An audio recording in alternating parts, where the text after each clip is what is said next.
우리가 새벽마다 잠언을 지금 같이 말씀을 살펴보고 있습니다. 이 잠언이라고 하는 그런 뜻은 지혜의 책이다 그런 뜻이 있습니다. 여러분 중에 나는 좀 지혜롭다 그렇게 생각하시는 분들 한번 손 들어보세요. 우리 교회는 지혜로운 사람이 한 사람도 없어요. 여러분, 우리가 이렇게 살다 보면 사람들을 많이 만나는데 어떤 사람은 참 지혜롭다 이렇게 보이는 사람이 있어요. 나보다 지혜롭다. 어떤 사람은 또 이렇게 살다 보면 저 사람 너무 어리석다. 나는 좀 지혜로운데 저 사람 조금 어리석다. 이런 생각을 하잖아요. 네. 근데 사실은 완벽하게 지혜로운 사람은 이 세상에 아무도 존재하지 않습니다. 하나님이 원래 지혜롭게 인간을 만드셨는데 인간이 범죄하고 타락해가지고 하나님이 주신 그 완벽한 지혜를 잃어버렸습니다. 그래서 이제 타락을 해서 우리가 완벽한 지혜를 갖지 못하게 됐는데, 우리가 예수님을 구주로 영접하고 거듭나게 되면 우리가 정말 주님만 바라보고 영적으로 아주 예민하고 정말 주님 바라보면서 주님과 동행하게 살면 어떤 일이 벌어지냐면 하나님께서 지혜로운 삶을 살 수 있도록 인도해 주십니다. 그리고 또 살다 보면 또 우리가 우둔하고 미련해가지고 실패할 때가 많잖아요. 야고보서 1장 5절을 보면 누구든지 지혜가 부족하거든 모든 사람에게 후히 주시고 꾸짖지 않은 하나님께 구하라 그리하면 주시리라. 지혜가 부족하면 또 지혜를 달라 기도하면 주신대. 우리 연약함을 아시기 때문에 우리가 지혜를 구하면 지혜를 하나님께서 주십니다. 그래서 여러분 계속해서 여러분 지혜를 구하시기를 주님으로 축복합니다. 저도 이제 순간순간 지혜를 많이 구했어요. 구하다가 최근에 와서 지혜를 안 구했어요. 그랬더니 약간 떨어지는 기분이 이렇게 들어서 요즘에 또 정신을 바짝 차리고 하나님 앞에 지혜를 구하고 있습니다. 사실에 우리가 지혜가 필요하지 않은 때가 하나도 없어요.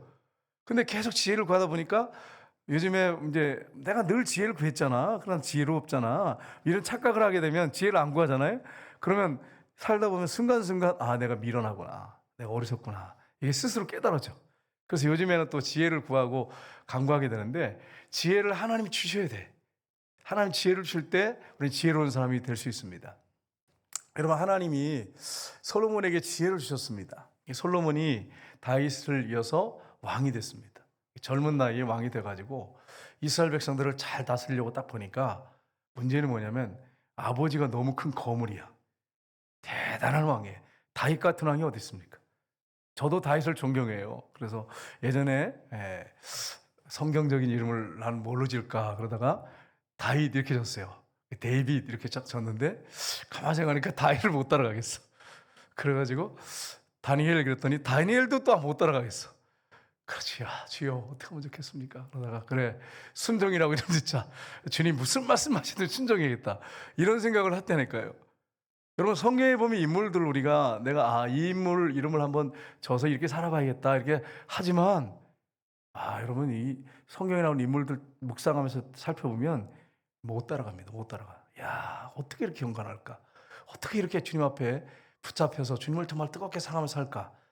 그러니까 우리 성경에 나온 인물들을 이름을 사실 자네들한테 져주지 않았으면 좋겠어요. 그래가지고 오해하시면 안 돼요, 여러분. 정말 이름을 져줬으면 그렇게 성경적인 인물을 져줬으면 걔에서 정말 아주 폭포수 같은 기도를 드려야 돼. 계속해서. 그래서 걔가 그렇게 살아갈 수 있도록 하셔야 돼. 근데 예를 들어서 여러분 성경적인 이름을 줬는데 그렇게 안 살아. 그러면 여러분 어떻게 해? 안 믿는 사람들이 그거 가지고 조롱하잖아. 놀림감 된단 말이에요. 근데 정말 그렇게 살면 정말 예수 믿는 사람 다르구나. 하나님께 영광이 되는데 그렇게 못 살면 영광을 배로 가리게 돼. 그래서 우리 중에 성경적인 이름을 갖고 계신 분들이나 또 자녀들한테 성경 이름을 지은 사람들은 2배로 기도하시기를 주님으로 축복합니다. 아멘 안 하시는 분이 있어요. 몇 배 기도하라고요? 2배로 기도해요. 2배를. 그렇게 하셔야 돼 정말. 그러니 생각해봐요. 어떤 사람이 아버지가 목사님이어가지고 이름을 줬는데 아들을 안요한이라고 줬어요. 안씨야 안씨. 요한이 아니야. 안요한이라고 이름을 줬어. 그러니까 이제 사람들이 볼 때 친구들이 요한아 그러잖아. 근데 이렇게 보면 요한 같지가 않아. 뭐 남의 물건들 슬쩍 훔쳐오고. 그래서 애들 두드러 패고. 그 안요한 맞아, 안요한. 제가 봐도 안요한이야. 그 생각해 봐요. 이름을 져줬는데 얘가 학교 가지 못된 짓만 하고 돌아다녀. 그러면 여러분 한번 생각해 봐요. 이게 하나님의 영광을 얼마나 가리겠나. 그래서 여러분 성경적인 이름을 줬다고 하는 것은 이 아이를 정말 경건하게 키우겠다고 하는 그런 마음을 갖고 이름을 줬단 말이에요. 책임지고 2배로 기도하시기를 주님으로 축복합니다. 여러분 솔로몬이 딱 되니까 아버지하고 자기를 딱 비교해 보니까 야 이거는 아버지는 너무너무 위대한 왕이잖아요. 제가 지금 봐도 위대한 왕이에요. 물론 다윗이 실수도 하고 범죄했긴 했지만 이 성경을 묵상하면서 다윗을 이렇게 보면 나는 따라가지는 못하겠어. 너무너무 하나님을 얼마나 사랑하는지 몰라. 얼마나 사랑하는지 몰라. 그렇게 부귀영화를 누리면서 돈이 많고 여러분 솔로몬이 부자라고 하지만 사실은 아버지가 물려준 게 거의 대부분입니다. 아버지가 엄청난 부자였어요. 근데 그런 가운데서도 뭐라 그러냐면 나의 한 가지 소원은 주님의 성전에서 주님의 아름다움을 보는 것입니다. 주님만 바랍니다. 야, 이게 가능할지 한번 생각해 보세요. 예를 들어서 여러분이 수천조가 있는데, 수천조 그러면 너무 많아가지고 우리는 한 1,000억이 있다. 예를 들어 1,000억이 있는데 나는 주님만 원합니다. 나는 1,000억 주님이 가져가시려면 언제든지 드리겠습니다. 나는 한 가지 소원이 주님밖에 없습니다. 정말 여러분 그렇게 하실 수 있겠어요? 야, 정말 하나님을 너무너무 뜨겁게 사랑하는 사람이에요. 평생을 그렇게 살은 사람이에요. 근데 그 아버지를 딱 생각해 보니까 야, 자기가 이 백성들을 다스리려니까 너무 자기 자신이 형편이 없는 거예요. 그래서 1,000번제를 드리잖아요. 1,000번제를 드리는데 매일 이렇게 1,000번제를 하루, 이틀, 3일, 4일 이렇게 1,000번제 드린 게 아니고 1,000번제를 드린 거예요. 이 제물을 양, 소 이런 거 가지고 1,000번제를 드린 거예요. 1,000마리를 드린 거예요. 하나님 앞에 1,000번제를 드렸는데 하나님의 음성이 들립니다. 뭐라고 하시냐면 솔로몬아 내가 너에게 무엇을 줄고 너는 구하라. 그렇게 했어요. 자, 오늘 이 저녁에 우리가 기도하러 모였어요. 여러분한테 이천 선교사 내가 너한테 무엇을 줄고 한 가지만 구하라. 그럼 선교사님 뭐를 구하시겠어요? 우리 선교사님은 하나님을 너무 사랑하기 때문에 열방을 주옵소서 이럴 것 같아요. 저는 확실하고 있어요. 솔로몬은 뭐라냐면 하나님 나에게 지혜를 주세요. 하나님이 저에게 맡긴 이 백성들을 잘 다스릴 수 있는 지혜를 주세요. 우리 아버지를 생각해 보면 우리 아버지는 너무 위대한 왕입니다. 나는 이 백성을 다스리려고 하는데 너무 초라합니다. 나이도 어리고 어리석습니다. 하나님 지혜를 주세요. 지혜를 달라고 하는데 거기 보면 이제 열왕기상 쭉 역대상 이게 보고 또 사무엘상 이렇게 쭉 보시면 솔로몬이 구한 것 중에 넓은 마음을 달라고 한 것도 내용도 하고 또 지식을 달라고 하는 내용인데 한마디로 요약하면 지혜예요.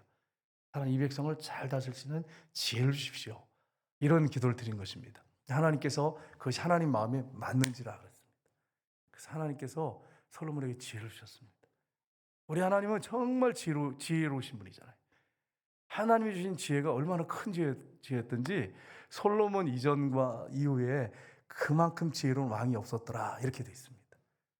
여러분도 하나님 앞에 열방을 구원할 수 있는 지혜를 주십시오. 영혼 구원할 수 있는 지혜를 주십시오. 이렇게 기도하시기를 주님으로 축복합니다. 영혼을 구원할 수 있도록 지혜를 주셨습니다. 그래서 지혜를 줬는데 너무 지혜를 인간적인 방법을 동원해서 사용했어요. 하나님의 영광을 위해서 하나님 내가 이 지혜를 하나님의 영광을 위해 쓰겠습니다. 정말 하나님 이 백성을 잘 다스리겠습니다. 그런 마음을 초질간 잃지 않고 초심을 잃지 않고 계속 나갔다면 복 있는 왕이 됐고 어떻게 보면 다윗보다도 더 위대한 왕이 됐을 것입니다. 왜냐하면 하나님이 지혜를 줬는데 아버지보다 더 좋은 지혜를 줬잖아요. 더 큰 지혜를 줬잖아요. 근데 초심을 잃어버렸어요. 그 지혜를 자꾸 인간적인 하나님 말씀이 여러분 제가 물어볼게요. 지혜하고 하나님 말씀 중에 어느 게 더 중요합니까? 어느 게 더 우선순위에 있습니까? 하나님 말씀이에요. 지혜는 그 밑에예요. 왜냐하면 하나님은 지혜의 왕이신데 그 지혜의 왕이신 하나님, 그 하나님이 완벽한 말씀을 주셨어요. 온전한 말씀을 주셨어요. 그런데 보세요. 하나님 말씀이 뭐라고 되냐면 왕이 된 사람은 아내를 많이 두지 말 것이며 분명히 됐어요. 아내를 많이 두지 마라. 말을 많이 두지 마라. 이렇게 말씀하셨어요. 은금을 많이 두지 마라. 쌓지 마라. 이러셨어요. 근데 솔로몬은 어떻게 했어요? 지혜가 너무 그래서 막 세계 여러 나라에서 막 이제 성경에 보면 스바형도 오잖아요. 먼 나라에서 막 그래가지고 은금 보화 막 좋은 거 가지고 보물 가지고 오지 않습니까? 대단한 인물이 됐어요. 세계적인 인물이 됐어요. 딱 보니까 내가 전쟁하지 않으면 어떻게 할까? 전쟁하지 않을 방법이 뭘까? 아, 정략 결혼하면 되겠다. 그 주변의 열강들, 뭐 주변 나라들 공주를 데려다가 결혼을 해가지고 아내가 1,000명이에요. 1,000명. 1,000명 맞죠? 3,000명인가? 1,000명 맞죠? 우리나라 의자왕이 생각이 나죠. 1,000명이 1,000명. 1,000명인데 여러분 생각해 보세요. 그 아내들 불행하게 만드는 거죠. 아무리 정략 결혼도 좋지만 1,000명의 아내가 얼마나 불행해. 여러분 생각해 보세요. 여러분 남편이 아내가 1,000명이다 생각해 보세요. 여러분 생각해 봐. 어떻게 살겠어요, 여러분? 예? 생각해 보세요. 하인간사님, 우리 남편이 아내가 1,000명이다. 그 중에 내가 하나다. 얼마나 이게 비참해, 이거 비참해. 이게 성경적이지 않잖아요. 성경적이지 않잖아. 1,000명의 아내를 뒀어요. 아내를 뒀어요. 나중에 어떻게 해서 노년에 그 아내들이 솔로몬의 마음을 확 그냥 뒤집어 버렸어요.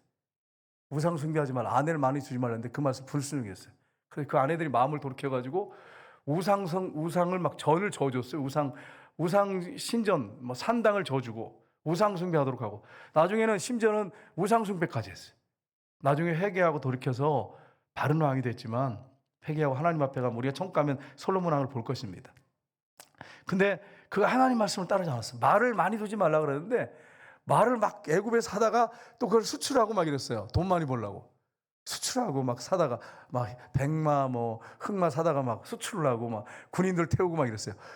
하나님 뭐라고 말씀했어요? 말을 많이 두지 마라. 힘줄을 끊어버리라. 다윗 아버지는 어떻게 했어요?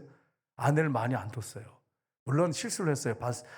바세바를 범한 거 실수를 했지만 아내가 있었어요. 그 당시 왕은 아내가 보통 기본이 10명이에요. 10명은 작은 거예요, 여러분. 이상하게 쳐다보지 마세요. 그 당시에 왕들이 아내가 10명이면 작은 시대예요, 그 시대는. 근데 솔로몬은 1,000명이란 말이에요, 1,000명. 아내를 많이 두지 말라는데 그 말씀 어겼어요.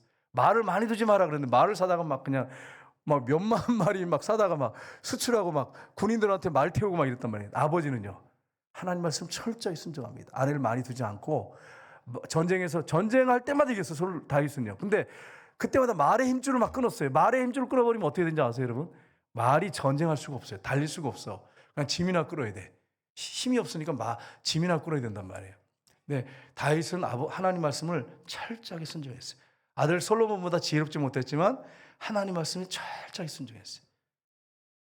그리고 늘 말씀을 주야로 묵상했어요. 왕은 이 말씀을 자기가 서기관이 이렇게 일반적으로 성경을 이렇게 쓰거든요. 그런데 왕이 된 사람은 자기가 직접 썼어야 돼요. 성경을 창세기부터 쉽게 말하면 이렇게 그 모세오경 기본으로 자기가 왕이 써가지고 필사하지 그걸 날마다 읽으라고 그렇게 말씀했어요. 다윗은 늘 묵상했어요. 율법을. 솔로몬은 그런 모습이 안 보여. 그러니까 하나님 말씀을 지키지 않았어요. 말씀대로 살지 않았어요. 지혜는 탁월해가지고 막 사람들 오면 상담도 해주고 또 해결도 막 해줬어요. 그래서 여러분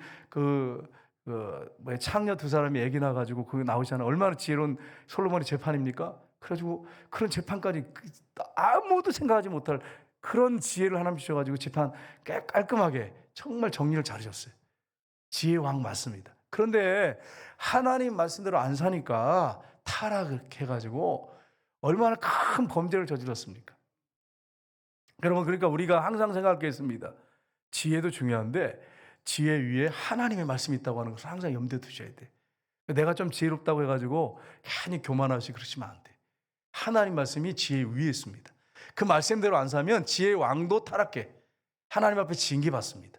그래서 하나님이 솔로몬을 징계하려고 하다가 다윗을 생각하셔서 정말 하나님이 다윗을 얼마나 사랑하는지 몰라요. 다윗을 생각해서 솔로몬을 생각해서 한 거 아니에요. 다윗을 생각해서 나라를 두 쪽으로 나누는데 어떻게 합니까? 다윗의 후손 중에서 메시아가 오잖아요. 그래서 유다 지파와 베냐민 지파하고 나머지 10지파 딱 나라를 쪼개가지고 루벤에게 줬잖아요. 르호보암에게 줬잖아요. 그다음 여로보암한테 나라 열 지파를 줬지 않습니까? 그러니까 여러분 죄악 때문이었어요. 지혜도 좋은데 하나님 말씀을 우리가 거스리고 하나님 말씀에 불순종하면 지혜도 소용없게 돼버리는 일이 벌어져요. 그래서 여러분과 제가 기도할 것은 지혜를 구해야 되겠지만, 전도하기 위해서 지혜를 구해야 되겠지만, 내가 하나님 말씀에 떠나지 않게 하시고 주님의 말씀이라면 내가 아멘하고 순종하게 하옵소서. 이런 기도를 여러분 드리며 사셔야 됩니다. 이렇게 사시기를 주님으로 축복합니다. 그래서 잠언을 솔로몬이 졌는데, 지혜의 왕인 솔로몬이 졌는데, 여러분 열왕기 상에 보면 4장 32절에 솔로몬이 지혜를 3천을 말하였다 이렇게 되어 있습니다. 이 잠언서를 보면 3천 잠언은 아닙니다. 다 기록된 게 아니에요. 일부만 기록된 거예요, 잠언서는. 그러니까 여러분 3천을 말했다고 그러는데 지금 뭐 아직 솔로몬이 말한 3천을 다 찾지 못했습니다. 그냥 우리는 갖고 있는 성경 정도 이렇게 우리 갖고 있는데, 아니면 외경에 보면 솔로몬이 한 말들이 있는데 그 정도가 끝이에요. 3천을 말했대. 근데 여러분 자녀들한테 이 말씀을 자녀들 말씀 가운데 세우려고, 말씀으로 양육하려고 말한 지혜입니다. 이게 잠언서입니다. 근데 여기서 이 내용에 보시면, 이 잠언서를 쭉 보시면 뭘 하나 깨달을 수 있냐면, 성도가 이 땅에서 어떻게 경건하게 살고 지혜롭게 살 것인가를 명확하게 말씀하고 있습니다. 그래서 여러분과 제가 이 땅에 살아가는 동안에 경건하게 살고 지혜롭게 살려면 잠언서를 부지런하게 읽으시기를 주님으로 축복합니다. 근데 이 주제가 너무 많다 보니까 이게 뭐 여러분 보면 지혜 읽다 보면 막 이게 어떤 뭐 스토리면 이렇게 이야기가 쭉 나오다가 이게 재미있잖아요. 근데 이게 금원처럼 돼 있어요. 금원처럼 탁탁 이렇게 한 절 한씩 끊었다 보니까 이게 뭐 기억도 못 하겠어. 한 절 기억하면 한 장 읽어도 한 절 기억해도 이거 잘하는 거잖아요. 기억이 잘 안 나. 그래서 오늘 이 말씀을 우리가 가지고 중심을 해가지고 지혜로운 성도는 어떠한 삶을 살아야 할 것인가 하는 부분을 우리가 구체적으로 살펴봤으면 좋겠습니다. 첫 번째는 우리가 잘 듣고 지혜롭게 말해야 됩니다. 여러분 지혜로운 사람을 잘 듣는 사람입니다. 여러분과 제가 잘 듣는 사람이 되기를 주님으로 축복합니다. 그래서 여러분 탈무드에 보면 이렇게 얘기했어요. 하나님이 귀를 2개 주고 입을 하나 준 것은 2번 듣고 1번 말하라고 주셨다. 이렇게 탈무드에 기록되어 있어요. 여러분은 어떠세요? 여러분은 2번 듣고 1번 말하는 사람입니까? 2번 말하고 1번 듣는 사람입니까? 가만히 생각해 보세요. 가만히 생각해 보니까 제가 회개할 게 많더라고요. 이 특별히 목사가 된 사람들은 잘 들어야 되는데 이 습관적으로 이게 말을 많이 하다 보니까 이게 듣는 게 참 어려울 때가 많아요. 여러분은 잘 듣고 2번 듣고 1번 말하는 사람입니까? 여러분 2번 듣고 1번 말하는 사람이니까 1번 말을 2번 합니까? 막 헷갈리네요. 나도 하다 보니까. 그러니까 잘 듣고, 여러분이 잘 듣고 말하는 사람입니까? 아니면 여러분이 말을 많이 하고 듣지 않은 사람입니까? 여러분 어떤 사람입니까, 여러분? 대부분 보면요, 우리가 일반적으로 보면 2번 듣고 1번 말하는 사람보다 말을 2번 하고 듣는 거 1번 하는 사람들이 대부분이에요. 근데 이런 사람도 있어요. 원래 말을 안 해. 그래가지고 과묵해가지고 말을 안 해가지고, 제가 전에 한번 말씀드린 적 있잖아요. 남편이 하도 말을 해가지고 밥 먹을 때도 말을 안 해. 그리고서는 어디서 말을 안 하냐면, 여보 나 내일 3년 동안 미국에서 가서 회사를 내가 이렇게 섬겨야 돼. 그러고서 가방 하나 싸고 아침에 가더래. 그게 딱 한마디래. 3년 동안 가는데, 3년 동안. 세상에. 이거 실화 있었던 얘기예요. 얼마나 남편을 말을 안 하면 평소에 말을 안 하다가, 여보 나 미국에 3년 동안 이제 갔다 와야 돼. 그리고 3년 동안 다녀올게. 가방을 큰 트렁크에다 싸가지고 나가더래요. 그게 평소에 말 안 하고 그때 그 말 한마디 하더래. 남편이 원래 말을 안 하는 사람이 있습니다. 여러분 좋은 것도 있지만 나쁜 것도 있을 수 있어요. 참 가슴 아픈 일인데, 할 말은 해야 됩니다. 말하지 말라는 게 아니에요. 오해하시면 안 돼요. 성경에서 너희들은 전혀 말하지 말라 그런 말이 아니에요. 여러분 오해하시면 안 돼요. 말을 하는데 잘 듣고 말을 해라, 이렇게 말씀하신 거예요. 그래서 오늘 본문에 보면 이렇게 말씀하고 있어요. 15절 말씀 한번 보겠습니다. 같이 읽겠습니다. 미련한 자는 자기 행위를 바른 줄로 여기나 지혜로운 자는 권고를 듣느니라. 아멘. 미련한 자라니까 이게 가슴에 좀 안 와닿지, 여러분. 좀 실감 있게 말씀드릴게요. 바보는 이런 말.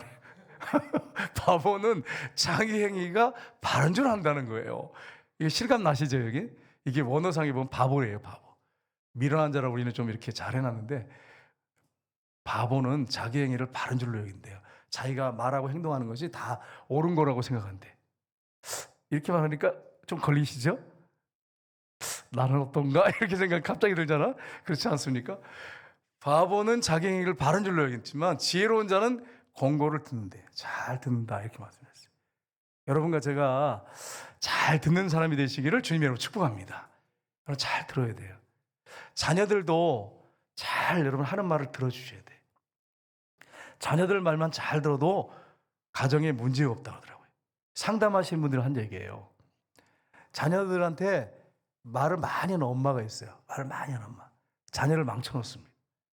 네, 자녀가 하는 말을 잘 들으면 저도 자녀가 여러분 그 뭐래 가출이라 그래요? 뭐라 이걸? 자녀들이 집을 나가는 걸 뭐라 그러죠? 가출 맞죠? 에이, 내가 틀린 줄 알았어요. 가출하진 않는다는 가출하지 않는데.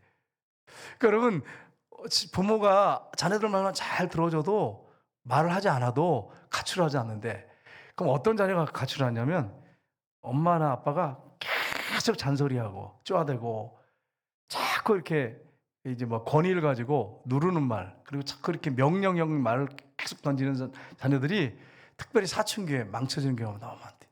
사춘기 상담하시는 분들 얘기해요. 그래서 여기 있는 분들은 좀 자녀들의 말을 좀 잘 들으시기를 주님으로 축복합니다. 그래서 제가 이제 상담을 요청하면 이제 일반적으로 사람 만나면 어떨 때 내가 보면 그 사람 말을 들어줘야 되는데 내가 말을 많이 하고 있어. 그럼 정신이 바짝 나는 거예요. 그래서 요즘에는 이렇게 써가지고 이렇게 붙여놨어. 컴퓨터에다가 책에도 이렇게 딱 하면 핸드폰에도 이렇게 갖고 다녀. 거짓말이 아니에요, 여러분. 딱 이렇게 해가지고 갖고 다녀요. 왜냐하면 많이 들으려고. 그래서 여기 딱 보면 이렇게 써갖고 어떻게 하자 이렇게 딱 써놨어요. 왜냐하면 잘 들어줘야 돼. 그래야 제대로 지혜롭게 권면을 해줄 수 있어요. 듣지 못하고 내 말만 막 하면 권면이 되겠어요? 여러분 생각해 보세요.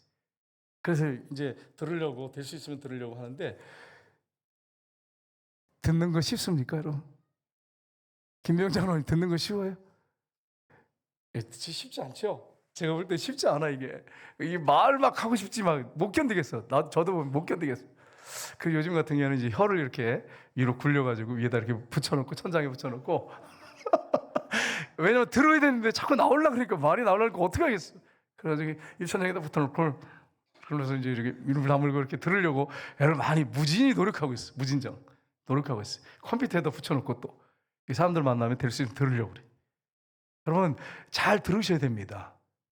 무슨 말인지 잘 듣고 근데 들으시면서 이렇게 하시면 안 돼. 들으면서 요 때는 요 얘기 일을 하는데 요 말 해줘야지. 요 때는 요 말 해야지. 이렇게 들으시면 안 돼. 그냥 공감하면서 할 때 여러분 꼭 기억하겠어요. 할 때 들으면서 하시겠어요. 그랬구나. 그랬어. 정말 어머나 저런 뭐 이렇게 하는 게 있잖아요. 속상하겠네. 정말 화났겠다. 안타깝습니다. 이러면서 자꾸 이게 뭐라 그럴까 말을 할 수 있도록 이렇게 뭐 취임새를 좀 넣어줘야 돼. 중간에 해가지고 그래서 말을 할 수 있도록 해줘야 돼. 그렇게 해야지 말을 하죠. 내 말을 막 하고 있는데 누가 말하겠어. 듣다만 가지. 그래서 여러분 그렇게 해서 잘 들으셔야 돼. 들으신 다음에 그 다음에 주님 앞에 들으면서 기도하셔야 돼. 주님 내가 계속 들어야 됩니까? 아니면 어떻게 말을 해야 됩니까? 지혜를 주세요. 지혜를 구하셔야 돼. 하나님 그렇게 하기를 원하십니다. 많은 경우에 보면 말을 많이 하게 돼. 듣지 않고. 야고보서 1장 19절 볼까요? 같이 읽겠습니다. 내 사랑하는 형제들아 너희가 알거니와 사람마다 듣기는 속히 하고 말하기는 더디하며 성내기도 더디하라. 아멘. 뭐라고 말씀했습니까? 사람마다 듣기는 속히 하고 잘 들으라는 얘기예요. 말하기는 더디하라는 말은 말하지 말란 말이 아니고 좀 2번 듣고 1번 말해라 이런 말씀이에요. 잘 듣고 말하기를 좀 저렇게 말을 천천히 하라 그런 말이 아니고 잘 듣고서 말을 이렇게 신중하게 하면서 오늘날로 하면 성령의 힘의 인도 따라서 말해라. 성내에게도 더하라 그랬습니다. 우리 중에는 화를 잘 내는 분도 있어요. 그냥 무슨 말만 하면 그냥 확 올라와. 화산 같아, 화산. 그냥 금방 터질 것 같은 화산. 여러분, 저와 여러분이 성내는 것은 하나님의 의를 이루지 못합니다. 그래서 성내지 말고 잘 참으시기를 주님으로 축복합니다. 제가 이 말씀을 전하기 전에 조금 전에 이제 어떤 영상을 하나 봤어요. 잠깐 봤는데 절친이 그렇게 중학교 때부터 같이 자라고 같이 먹고 집에서 와가지고 막 엄마가 이렇게 잘 같이 챙기니까 챙겨주고 그렇게 절친이. 그래 한 친구는 경찰관이 되고 한 친구는 승무원이 되는데 승무원이 경찰관 친구를 절친인데 쳐 죽였어요. 술 먹고 그래가지고. 그래서 그걸 원인을 막 조사하고 또 그 아내 된 사람이 결혼한 1년밖에 안 돼서 경찰관인데 1년밖에 안 되는데 절친한테 죽었어요. 그래가지고 이걸 막 법원에서는 뭐 술 취해서 너무 술 기운에 기억 못 한다 그러면서 어쩔 수 없다고 하지만 아니 어떻게 술 기운이라고 절친을 때려 죽일 수 있습니까? 머리를 말이 안 되지 않습니까? 이래가지고 지금 막 이게 지금도 아직도 결론이 안 났어요. 여러분 막 화가 치밀어 올랐으니까 때렸겠죠. 무슨 말 했으니까. 근데 추론해 보면 경찰들이 추론해 보면 아마 이 승무원이 어떤 여자 문제로 문제가 있었던 것 같아요. 그래서 사진을 이렇게 뭐 찍고 같이 그러는데 이게 이제 걸리니까 이걸 좀 무마시켜 달라고 네가 경찰관이니까 좀 챙겨가지고 해달라 이렇게 했는데 그게 네가 화를 내면서 야 그거 내가 마음대로 할 수 있냐? 사실 경찰관 마음대로 못 하잖아요. 그러면서 이제 언쟁이 붙고 이제 그러면서 이제 싸움이 붙었던 것 같아요. 그래서 절친을 죽였어요. 어릴 때부터 자란 절친을. 이게 분노를 이기지 못해가지고 술 기운에 이게 술 기운에 분노가 딱 들어가니까 이게 감당이 안 되는 거죠. 성내면 결국 하나님의 영광을 이루지 못합니다. 예수 믿는 사람들은 해가 지기 전까지 여러분 이 분노한 거 풀어버리셔야 돼. 사단에게 틈을 주지 말라 그랬어요. 성경에 분명히 말씀했죠. 해가 지도록 분을 품지 말라. 여러분과 제가 꼭 기억할 것은 해가 지도록 분을 품지 말라. 부부간에 앉으신 분들 잘 기억하셔야 돼. 부부싸움 하면 딱 이제 해가 지면 여보 해가 지고 있어요. 이렇게 딱 얘기를 하고 끝내야 돼. 여보 해가 지고 있어요. 끝내. 여보 미안해. 그리고 풀어야 돼요. 예, 그 선교제에서는 더 해가 잘 보이잖아요. 그러니까 선교사님들은 여보 해가 지고 있어요. 그러면 딱 끝내야지. 연장전이야. 내일 보자. 그리고 저녁에 또 예배를 또 같이 드려요. 그래서 내일 또 보자. 내일 또 싸워. 그러고서는 예배 끝나고 또 싸워. 그래가지고 어떤 부부한테 이게 싫어해요. 아니 싸우려면 왜 예배를 드리냐니까. 그래 싸워도 예배를 드려야지요. 그래 예배 드려야 하나 될 수 있지 않습니까? 그 시간이라도 이렇게 얘기하는 분 있어요. 여러분 해가 지도록 부름 쓰지 말라고 말씀했어요. 잘 들으세요. 잘 들으시고 그래서 오늘 본문에 잘 듣고 지혜롭게 말하라. 잠언서 10장 32절 보겠습니다. 같이 읽겠습니다. 의인의 입술은 기뻐할 것을 알거니와 악인의 입은 폐역을 말하느니라. 아멘. 믿음의 사람을 얘기합니다. 그래서 예수 믿는 사람을 말하는데 믿음의 사람은 그 입술을 기쁘게 할 것을 알거니와 악인의 입은 폐역을 말하느니라. 그러니까 아부하라 이런 말은 아닙니다. 오해하시면 안 돼요. 기도하는 가운데 성령님에 따라서 여러분 뭐 아부해가지고 잘못하고 있는데도 막 옳다 그러면서 뭐 그렇게 해주라는 얘기 아니라 기도하는 가운데 그를 어떻게 하면 기쁘게 해줄까? 어떻게 하면 그를 살릴까?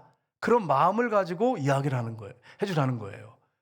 여러분 사람들 이렇게 만나면 어떤 사람은 말을 하다 보면 기분이 확 상한 사람이 있어요. 여러분들 느끼시죠? 그 사람하고 말만 하면 기분이 확 상해.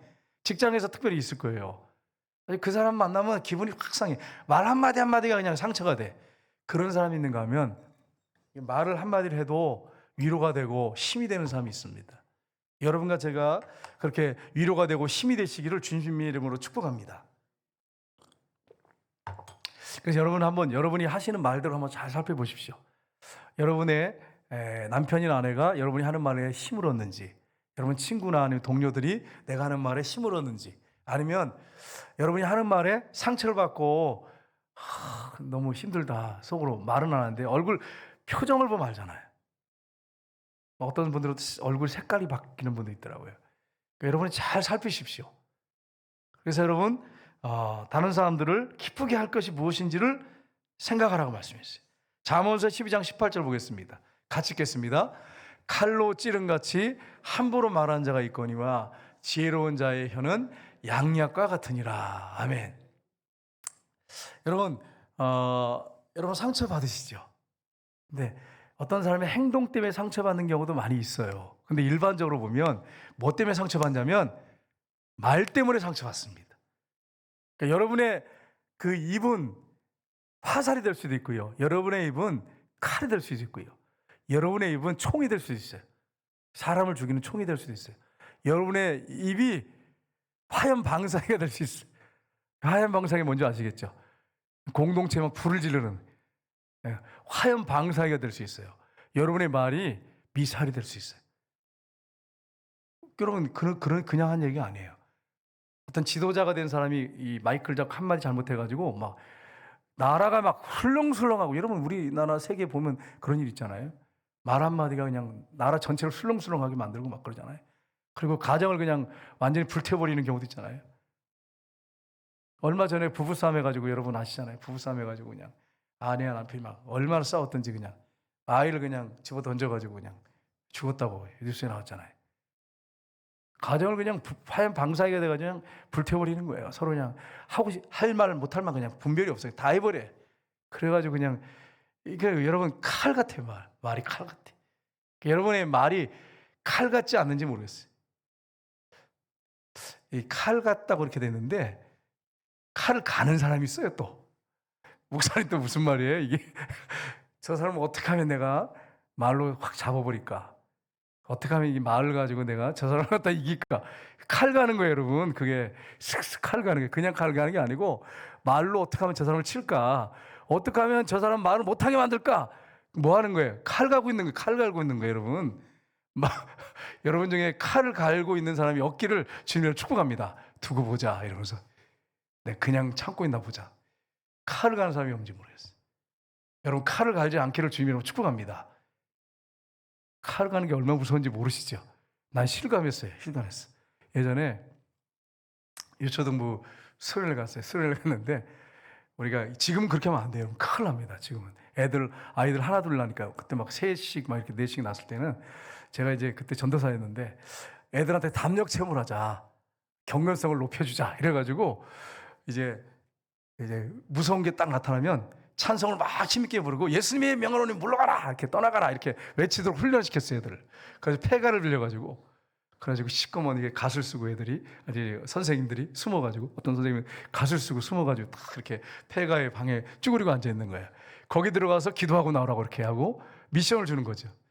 그리고 나는 그거 시키지도 않았어요. 여러분 오해하시면 안 돼. 그렇게까지 시키지 않았어. 근데 한 방에 들어갔다 기절을 한 줄 알았어. 어떤 여인이 머리를 이렇게 풀어헤치고 칼을 갈고 있어. 그래가지고 나 누군가 그러고 막 나도 나 전도사지만 나 기절하는 줄 알았어. 이렇게 보면 송옥희 선생님이야. 이 선생님 머리가 길거든요. 이걸 풀어헤치고 초를 켜놓고 칼을 갈고 있더라고. 그래가지고 이게 너무 무섭다. 이건 아니다. 이러니까 아닙니다. 애들 담력을 키워줘야 됩니다. 이래가지고 저도 당황스러웠는데, 그래 애들이 막 찬송을 부르고 들어가게 해요. 예수님 찬양, 예수님 찬양. 그러다가 이제 딱 들어가서 딱 보니까 칼을 갈고 있어, 한 여인이. 근데 어떤 애들은 예수님의 이름을 명하는 물러가라 그리고 막 기도하는 애가 있어. 통성 기도하는 애가 있어. 그런 애가 있는가 하면 그냥 정신없이 도망쳐 나오는 애가 있어. 살려달라고 도망쳐 나오는 친구 있어. 여러분 지금 그렇게 하면 안 돼. 옛날에 그랬어요. 예전에는 제 80년대 90년대 이렇게, 그때는 좀 애들이 많고 해가지고 재밌었어요. 근데 이 칼 가는 게 이렇게 무섭구나. 밤에 여자가 이렇게 머리 풀어헤치고 이렇게 칼 가는 게 이렇게 무서운 거구나. 저 진짜 기절할 뻔했어요. 진짜 혼자 들어갔다.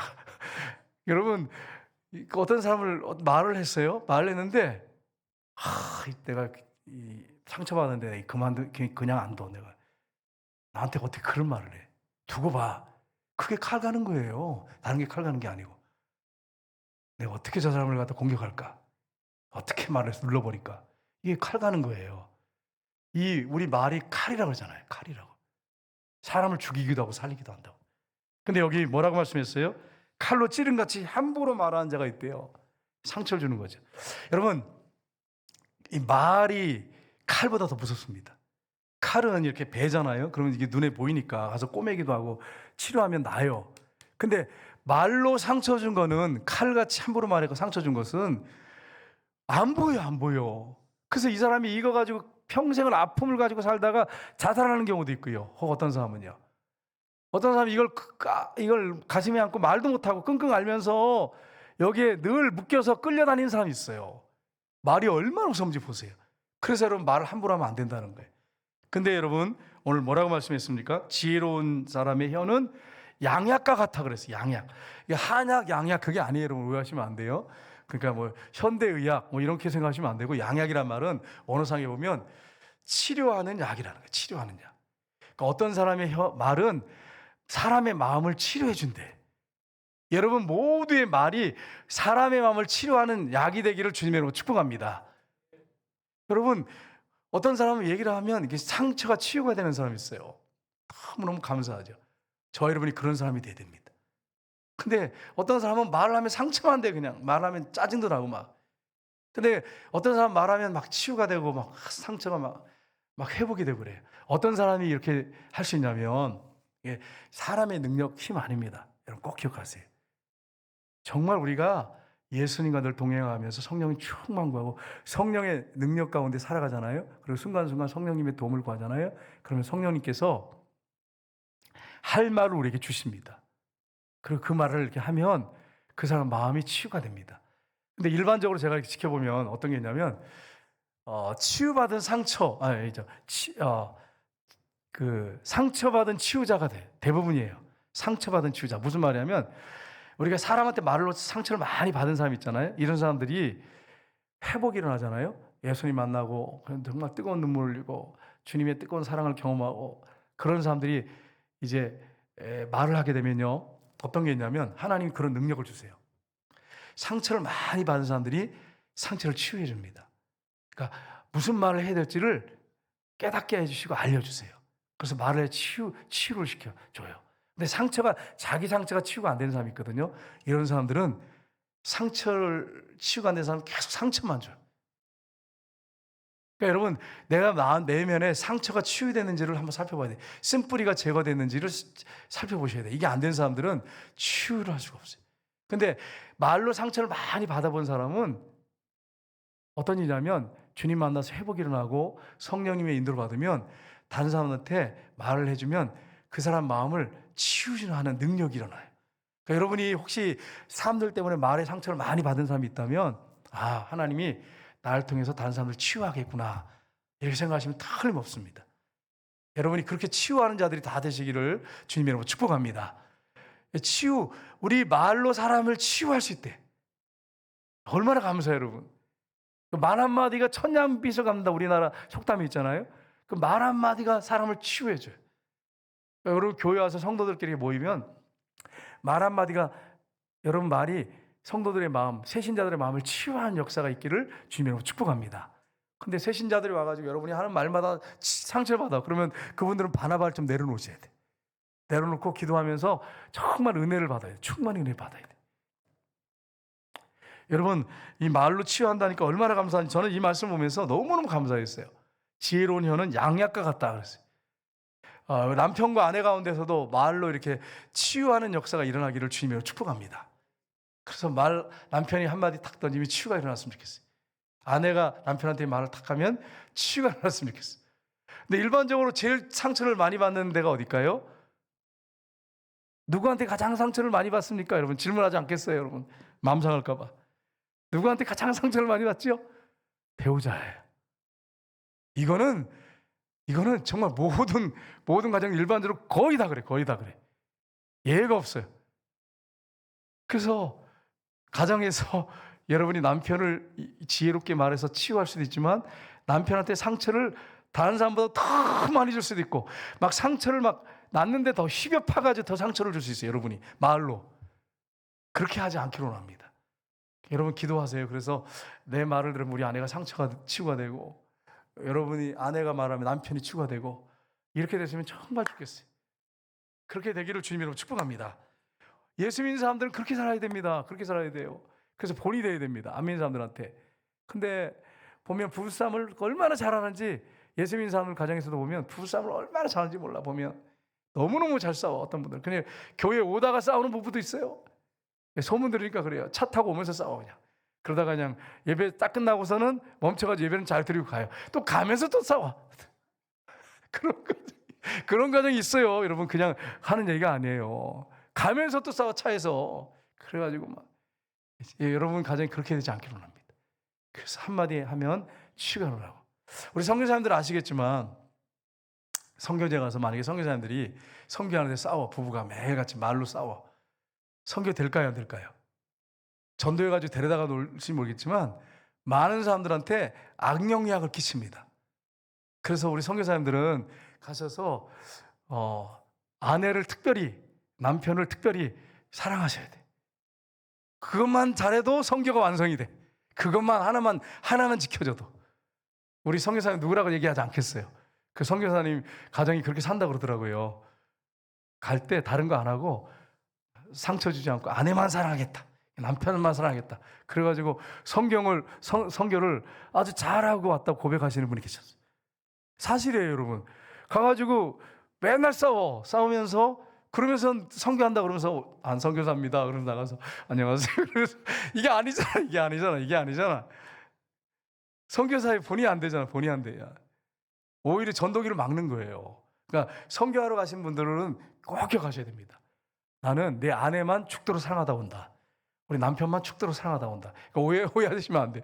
사랑만 하다 온다 그래가지고 선교하지 말라는 게 아니라 그 목표를 정하고 화목하게 그렇게 선교하다 오겠다. 이걸 아주 그냥 결심하고 기도하면서 그렇게 나가셔야 됩니다. 그래야 선교가 나중에 10년, 20년 지나면 아름다운 열매들로 가득 차게 됩니다. 근데 이게 안 이루어지면 선교 잘 20년 막 해놓고 나중에 엉망으로 만들어 놓고 다른 사람들 본이 안 되고 그리고 악영향만 끼치고 돌아오게 됩니다. 그러니까 그렇게 하면 안 되는 것입니다. 그래서 우리 선교사님들하고 같이 이제 기도회라면서 얘기하는데 제가 마음이 너무너무 따뜻해졌어요. 그러면서 저도 회개를 많이 했습니다. 저도 바른 목사는 아니잖아요. 회개를 많이 했어요. 선교사님들이 고백을 하시더라고요. 너무너무 감사했어요. 선교 그렇게 하는 거예요. 맞아요. 정말 아내를 귀하게 여기고 남편을 귀하게 여기고 본이 되는 가정을 이루고 주변 사람들을 보여주면서 선교하셔야 돼요. 그게 하나님의 뜻입니다. 두 번째는 화평을 따라서 진실된 삶을 살아야 합니다. 우리 주님이 부활하신 다음에 나타나셔서 뭐라고 하시냐면 너에게 평강이 있을 자다. 이게 화평하고 같은 말이에요. 샬롬 이겁니다. 화평을 따라서 진실된 삶을 살아야 돼. 예수님이 부활하신 다음에 두 번이나 제자들한테 동일하게 말씀하세요. 너에게 평강이 있을 자다. 그러면서 못자고 난 손과 발을 보이시고 또 말씀하세요. 너에게 평강이 있을 자다. 숨을 내쉬면서 아버지께서 나를 보낸 것처럼 나도 너희를 보낸다. 성령을 받아라. 이렇게 말씀하세요. 여러분 이 평강이 얼마나 중요한지 몰라요. 여러분 예수 믿는 사람들 마음 안에 평강이 있어야 됩니다. 교회도 평강해야 돼. 평강. 교회가 맨날 싸운 거 사탄의 여러분 그런 교회도 있거든요. 교회가 그냥 완전히 매일 싸우고 그냥 막 서로 그냥 원수 관계 맺고 그냥 불화하고 이런 그런 교회가 있어요. 주님이 정말 가슴 치는 교회입니다. 가슴 치는 교회. 본인들은 그걸 몰라요. 주님이 가장 가슴 아파하는 교회. 근데 어떤 교회를 하나님이 사랑하시냐면 서로 화목하고 고기를 많이 먹지 않더라도 잠언이 나오잖아요. 육손이 가득하고 막 싸우는 것보다 그냥 마른 반찬 하나 가지고 화목하는 것이 더 하나님 보시기에 아름답다고 기뻐하신다고 그러잖아요.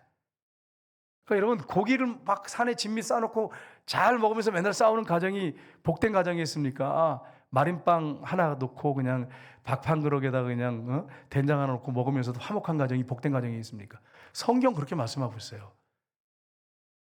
그러니까 여러분 이 사실을 여러분 기억하시고 우리 가정은 어떤 가정인지 우리 교회는 어떤 가정인지를 점검하셔야 돼. 내가 만약에 싸움닭 같은 사람이라면 회개하셔야 돼. 여러분 싸움닭 어떻게 하는 게 모르시죠? 외국 같은 데 보니까 필리핀 이런 데 보니까 싸움닭 발톱에다가 면도를 갖다 그렇지 않아도 날카롭고 뾰족한데 거기다 면도칼을 또 해가지고 막 이렇게 해가지고 막 피투성이 나게 하고 싸움닭이 그렇게 해서 싸움시키더라고요. 정말 잘못된 거지. 인간 너무 잔인해요. 싸움닭 같은 사람이 있어요. 그냥 만나면 싸우려고 그래 그냥. 하나님 기뻐하지 않습니다. 성경이 오늘 분명히 말하죠. 20절 말씀 보겠습니다. 같이 읽겠습니다. 악을 꾀하는 자의 마음에는 속임이 있고 화평을 의논하는 자에게는 희락이 있느니라. 아멘. 그래서 모이면 우리가 어떻게 되느냐? 서로 화목하셔야 돼. 그래서 최선이 아니더라도 차선을 선택하더라도 화목하면 차선을 선택하십시오. 최선을 선택하지 말고. 그게 화목의 길입니다. 옳고 그름을요, 우리가 만나면 옳고 그름을 얘기를 많이 합니다. 저도 이제 우리 임원 순례 갔는데 너무 은혜가 됐거든요. 해가지고 막 화평을 따라서 얘기하는데 고백하시는 분들이 있어요. 이번에 임원 순례를 갔더니 임원 권사님들, 장로님들이요 너무 행복했대요. 왜 행복했을까요? 우리가 차를 타고 이제 한 차 15인승 타고 다녔거든요. 서로 허물 얘기하지 않고 기도하고 서로 기도하고 위로해주고 그리고 감싸주고 그리고 서로 섬기려고 하고. 그래서 제가 이제 이게 보니까 권사님이고 앞에 앉아 계시는데 이게 뒷목 받침이 없어요. 그래서 내가 권사님 내가 앉을게요. 이렇게 뒤로 오세요. 편한 데 앉으세요. 아 무슨 말이에요 목사님. 서로 이렇게 했어요. 계속 그렇게 하니까 권사님이 나중에 뭐라고 고백하냐면 이런 고백하시더라고요. 내가 목사님들하고 이렇게 다녔는데 목사님들이 좀 저부터 회개할 게 많아요. 성김을 맨날 받다 보니까 권사님들이 맨날 눈치 보고 목사님들 막 성기를 쫓아다녔다는 거예요. 근데 이번에는 너무 마음이 편해가지고 너무 대접받은 기분이고 너무 행복했다는 거예요, 권사님들이. 그러니까 여러분, 이게 우리가 이 부분을 한번 잘 생각해 보셔야 돼요. 같이 모여서 회의하고 이러면요, 옳은 얘기 얼마나 잘합니까? 10명이 얘기하면 옳은 얘기만 해. 그리고 물러서질 않아. 아주 그냥 회의할 때 그냥 전투적이야. 그래가지고 그냥 내 의견을 절대로 양보 안 하려고 그래. 아니, 그래가지고 그리고 내 뜻이 관철됐어. 그래, 이겨가지고 여러분, 금메달 받습니까? 상을 받습니까? 옳은 얘기하면 그런 거 그대로 하면 그건 다 잘 되는 거예요? 그렇지 않잖아요, 여러분. 그게 않잖아요. 의견을 내놓지 말라는 얘기 아니에요. 의견을 얘기하더라도 화목을 깨트리고 서로 관계가 깨지고 그러면 주님이 보실 때 가슴 아파하잖아요. 내가 아무리 옳다고 얘기해도 진리 문제 갖고 얘기하는 거 아니에요. 여러분 오해하시면 큰일 나요. 하나님 말씀 우리 물러서면 안 됩니다. 어떻게 이 말씀을 물러서겠어요? 진리 성경의 말씀이 아니라면 여러분이 아무리 옳은 말을 하더라도 화평을 깨는 말이 하면 내려놓으셔야 됩니다. 화평을 깨는 말이 하면 내려놓고 화평을 따르셔야 돼. 그래야 하나님 기뻐하세요. 여러분 자녀들을 이렇게 지켜보는데 자녀들이 싸움이 벌어졌어요.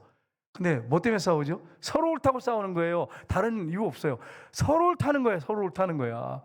그런데 이제 둘째나 아니면 큰애가 그래 네 원하는 대로 해라. 분명히 아까 싸웠거든요. 옳은 얘기 했거든요. 그러면 엄마나 아빠 입장에서 볼 때는 그 애가 더 귀하게 보이는 거예요. 여러분 교회 안에서 마찬가지예요. 옳은 얘기만 하지 말고 의견을 내놓지 말라는 얘기 아니에요. 오해하시면 안 돼. 하는데 화목이 안 되겠거든. 내려놓으세요.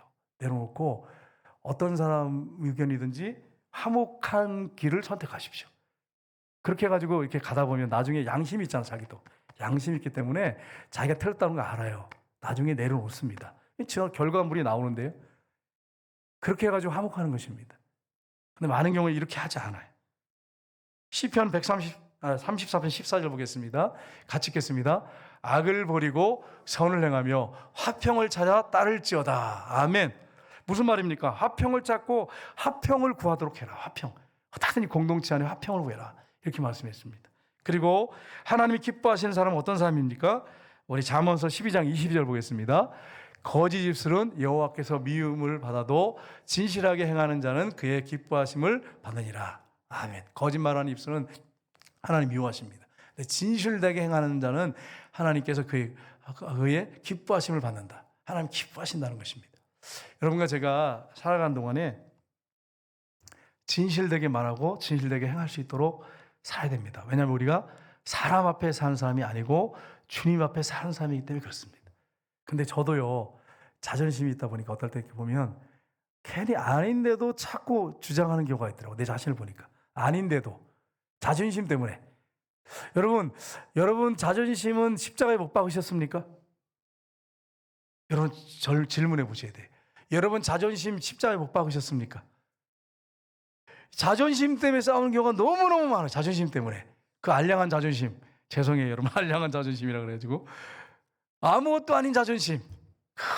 그냥 내려놓지 못해가지고 이것 때문에 그냥 마음 상하고 그냥 화가 나고 저와 여러분 정과 욕심, 자존심을 십자가에 못 박은 사람들입니다. 그 사람은 자존심을 가지고 막 그것 때문에 그렇게 할 필요 없어요. 여러분 내려놓으십시오. 이미 죽은 사람들이. 죽은 사람은 말이 없습니다. 이걸 여러분 기억하셔야 돼요. 만약에 여러분이 자존심이 살아가지고요, 내가 나를 어떻게 여기는 거야? 나를 우습게 여기는 거야? 싸울 일이 너무너무 많아. 제가 보니까 여러분이 어떤 사람이 어떤 얘기를 할 때요, 자존심이 십자가에 안 못 박힌 사람은 보면 너무너무 기분 상하고 마음 상하는 게 일들이 너무너무 많아요. 근데 십자가에 못 박은 사람들은 나는 이미 죽었습니다. 그러면 더 이상 거기에 대해서 마음 상할 일이 없어요. 그러니까 여러분이 혹시라도 마음 상하거나 그러던 꼭 그렇게 고백하세요. 나는 이미 십자가에 못 박혀 죽은 사람입니다. 여러분과 저는 이미 죽은 사람들이에요. 이걸 여러분 기억하세요. 그러면 화날 일이 없어요. 목사님 이번 주간에 어떻게 하셨는데요? 저도 마음 상할 일이 막 생겨가지고요, 막 이렇게 입으로 올라오려고 탁 그러다가 그때 주여 나는 이미 죽은 사람입니다. 딱 그러니까 싹 사라지더라고요. 그러니까 혹시 내가 여러분 눈이 이렇게 딱 힘이 들어가다 갑자기 이렇게 되거든, 목사님이 죽었다고 속으로 선포하시는구나 이렇게 생각하시면 틀림없어요. 여러분과 저는 이미 죽은 사람들이에요, 여러분. 근데 옛 거짓 자아에 속아가지고 자꾸 이 감정대로 그냥 말하고 행동하려고 그래요. 여러분과 제가 죽은 사람이니까 이미 감정 다 십자가 못 박은 사람이에요. 느낌 다 박은 사람들이에요. 그걸 느낌이나 감정 다 없애라 그런 얘기 아니에요. 인간적인 죄성에 의해서 나오는 것들에 대한 거짓된 감정에 속지 말라는 거예요. 내가 아니에요. 그게 거짓 자아예요. 이미 십자가 못 박아서 끝난 사람들이에요. 그러면 어떻게 됩니까? 나는 이미 죽었습니다. 그러면 탁 내려지는 거예요. 그렇게 사는 사람이 그리스도의 사람입니다. 부지런한 삶을 살아야 됩니다. 세 번째인데, 우리에게 개미에게 가서 배우라 그랬어요. 여러분 자존심 안 상하세요? 근데 여러분과 저는 죽은 사람이기 때문에 개미한테서 배워야 돼. 그래서 여러분 성경에 말씀하고 있어요. 잠언서 6장 6절 8절 보겠습니다. 같이 읽겠습니다. 게으른 자여, 감독자도 없고 통치자도 없으되 먹을 것을 여름 동안에 예비하며 추수 때의 양식을 모으느니라. 아멘. 여러분과 제가 어디 가서 배워야 된다고요? 개미에게 가서 배워야 된대요. 주님 자존심 상합니다. 주님 그러나 죽었습니다. 개미에게서 배우는데 개미에 뭘 배우라는 것입니까? 개미처럼 기어다니라는 얘기 아니잖아요. 무슨 얘기를 하고 있습니까? 무슨 말씀하고 있습니까? 개미는 두령이나 지도자, 통치자, 왕도 없는데 미래를 준비한다는 거예요. 여러분과 제가 미래를 준비하며 살기를 주님으로 축복합니다. 저는 이 말씀 보면서 회개하는 게 막 마음속에서 회개가 막 나오더라고요. 끌어오르더라고요. 주님 앞에 너무 죄송스럽더라고요. 여러분 우리가 미래를 좀 준비했으면 좋겠어요. 우리 선교사님들, 우리 장로님들, 권사님들, 주사님들이 미래를 준비했으면 좋겠어요. 다음 세대를 정말 준비했으면 좋겠어요. 기도하면서 어떻게 우리가 다음 세대를 세울 수 있는지, 그리고 우리 교회의 미래를 준비했으면 좋겠어요. 그래서 이렇게 하려면 어떻게 될지 지혜가 없잖아요, 우리가. 그래서 우리가 어떻게 해야 될까요? 지혜를 구해야 돼. 하나님, 우리 교회가 다음 세대를 어떻게 준비해야 되고, 또 우리 교회가 뭘 준비해야 됩니까? 이걸 좀 주십시오. 여러분과 제가 같이 기도했으면 좋겠어요. 왜냐하면 우리에겐 그게 없기 때문에 그래요. 목사님들요 보면 미래를 이렇게 대비하라, 저렇게 대비하라 책을 많이 쓰세요. 근데 실제적이지 않은 경우가 너무 많아요. 너무 그냥 이상적인 게 너무 많아. 그게 아니고 좀 구체적이고 실제적인 게 였으면 좋겠어요. 그래서 하나님 앞에 지혜를 구하면 하나님이 준비하게 하십니다. 우리가 그걸 해야 돼요. 우리 교회는 선교를 목표를 두고 나가잖아요. 그런데 선교 사람들을 위해서 어떻게 할지를, 투자할지를 기도해 보셔야 돼요. 어떻게 선교해야 될지, 어떻게 많은 선교사를 파송해야 될지, 이걸 기도하면서 잘 준비하셔야 됩니다. 이걸 놓고 기도 많이 하셔야 돼요. 잠언서 12장 24절 보겠습니다. 같이 읽겠습니다. 부지런한 자의 손은 사람을 다스리게 되어도 게으른 자는 부림을 받느니라. 부지런하라 이렇게 말씀하죠. 그 다음에 잠언서 12장 27절 보겠습니다. 게으른 자는 그 잡을 것도 사냥하지 아니하나니 사람의 부귀는 부지런한 것이니라. 여기서 그 잡은 것도, 이 말은 뭐냐면요, 굽지 아니한단 말이에요. 언어상에 보면 잡아서 갖다 줬는데 그걸 구워서 먹지 않는다는 거예요. 게으른 자들은 그 정도로 게으르대요. 예전에 내가 들은 얘기가 있어요. 어떤 얘기를 들었냐면은 하도 아들이 게을러가지고 너무너무 게을러. 맨날 잠만 자 아들이. 그러니까 어머니가 내가 며칠 갔다 올 텐데 이러다 얘 굶어 죽겠다 그래가지고 여기다가 인절미를 이렇게 해가지고 아주 이렇게 실로 해가지고 목에다 묶어놨어. 맨날 자니까 누워서. 그래서 누워 있어서 먹고 너 좀 살아라. 그래. 나중에 어머니가 돌아와서 보니까 하나도 안 먹고 죽어 있더래. 얼마나 게으르면 여러분 보세요. 입에도 이렇게 묶어놓고 목도로 해가지고 목으로 해가지고 이렇게 해가지고 끈으로 해가지고 그거 그냥 이렇게 손만 올려서 먹으면 되는데 그걸로 안 먹고 죽어 있더래. 얼마나 게으르면 그런 사람이냔 말이에요. 그래서 오늘 말씀이 그렇게 말씀했어요. 게으른 자는 잡은 것도 사냥하지 않는데 굽지 않는데요. 그래서 여러분 우리가 혹시라도 한번 이 부분을 생각해 보세요. 영적으로 생각해 보세요. 우리가 잡을 수 있는 영혼으로 좋게 오해하시면 안 돼. 구원할 수 있는 영혼들을 갖다가 우리가 게을러 가지고 놓쳐버리고 있지 않는지는 한번 생각해봤으면 좋겠어요. 기도하고 잘 섬겨가지고 구원할 수 있는 영혼들을 놓쳐버리고 있지 않는지, 영적으로 게으르지 않는지를 좀 살펴봤으면 좋겠어요. 그리고 로마서 12장 11절 보겠습니다. 같이 읽겠습니다. 부지런하여 게으르지 말고 열심히 품고 주를 섬기라. 아멘. 제가 하나 질문할게요. 여러분 태어날 때부터 게으른 사람이 있다고 생각하시면 손 들어보세요. 나는 아이 때부터 깐나기부터 태어날 때는 원래 얘는 태어날 때부터 게으른 사람이야. 있습니까 없습니까? 없어요. 태어날 때부터 게으른 사람이 어디 있겠어요? 물론 정도 차이는 있겠죠. 근데 태어날 때부터 게으른 사람이 어디 있겠어요? 그 가정에 자라면서 그 성장 과정에서 몸에 그게 배어버리니까 가난하게 됐죠. 만약에 태어났는데 정말 집안이 찢어진 게 가난해가지고 내가 초등학교 때부터 가서 그냥 일을 해야 돼. 그렇게 살았어 어릴 때부터. 그러면 부지런해지는 것입니다. 그러니까 여러분 혹시 이 중에 우리 중에 부지런한 사람이 계시거든. 나는 부지런해. 그러면서 교만하시면 안 돼. 내가 힘들게 살았구나. 우리 가정이 힘들었구나. 그렇게 생각하시면 틀림없습니다. 일반적으로 그래. 근데 많은 경우에 보면 그렇게 생각 안 하고 여보 당신이 왜 이렇게 게을러? 나를 좀 봐. 교만해가지고. 부잣집에 살고 여유있게 사는 사람들 보세요. 게을러지잖아. 게을러. 여유있게 사는 사람들 대부분 다 그런 건 아니지만 좀 게으른 게 있잖아요.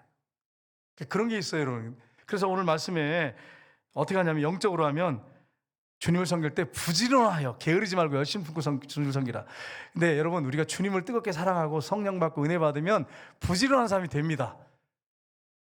아멘이 없는 거 보니까 여러분이 좀 흔들리는 것 같은데 여러분 제가 하나 예를 들까요? 여러분 자녀들이요 게을러. 근데 게으른데 갑자기 어느 날 눈이 반짝반짝하고 막 빛이 나면서 옷을 막 이렇게 빨아 입고 막 그러면서 막 데리고 향수 뿌리고 나가. 왜 그럴까요? 부지런해졌어. 왜 그럴까요? 사랑하는 사람이 생겼어. 이건 뭐 볼 것도 없어. 볼 것도 없어. 그러니까 여러분 사랑하면 부지런하게 돼 있어. 정말 여러분과 제가 주님을 뜨겁게 사랑하고 그렇게 살면 영적으로 게으른 사람도 부지런하게 돼 있어요. 근데 주님을 뜨겁게 사랑하는 것도 없고 주님을 향한 목표도 없고 그러면 게을러질 수밖에 없어요. 성령 충만하고 막 은혜 받으면 부지런하게 됩니다. 영적으로.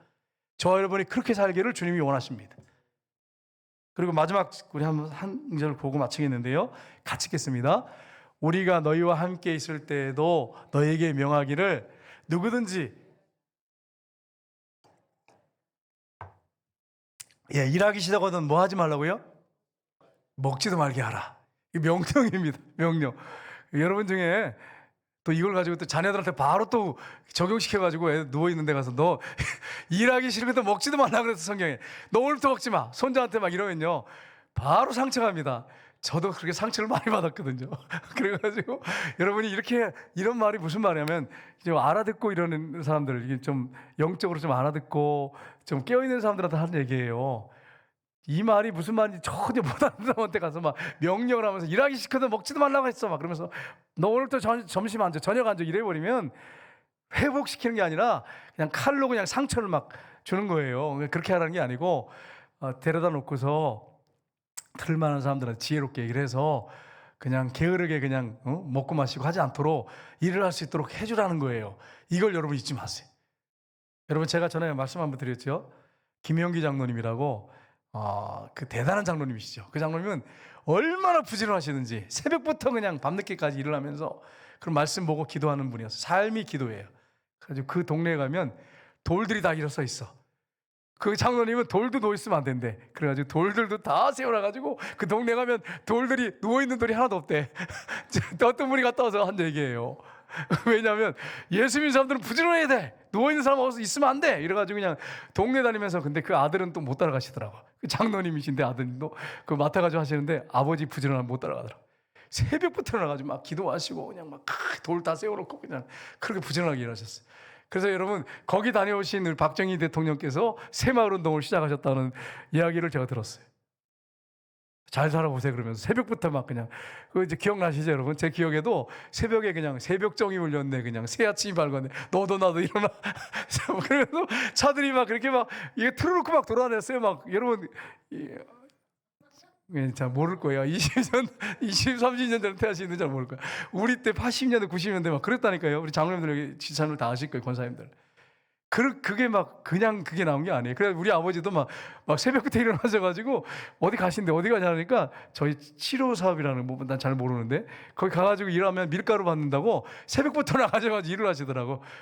아, 정말 하나님께서 일하셨어요. 우리나라에 이렇게 복을 주셨어요. 근데 이걸 육으로만 여러분 연결시키지 말고 영적으로 연결시켰으면 좋겠어요. 정말 우리가 성령 충만해가지고 정말 주님을 뜨겁게 사랑해서 영적인 일에 힘을 내고 부지런하게 저와 여러분 이렇게 삶으로 하나님께 영광이 되고 많은 사람들에게 영적 유익을 끼치고 선한 영향을 미치는 저 여러분 다 되시기를 주님의 이름으로 축복합니다. 우리 찬양하겠습니다.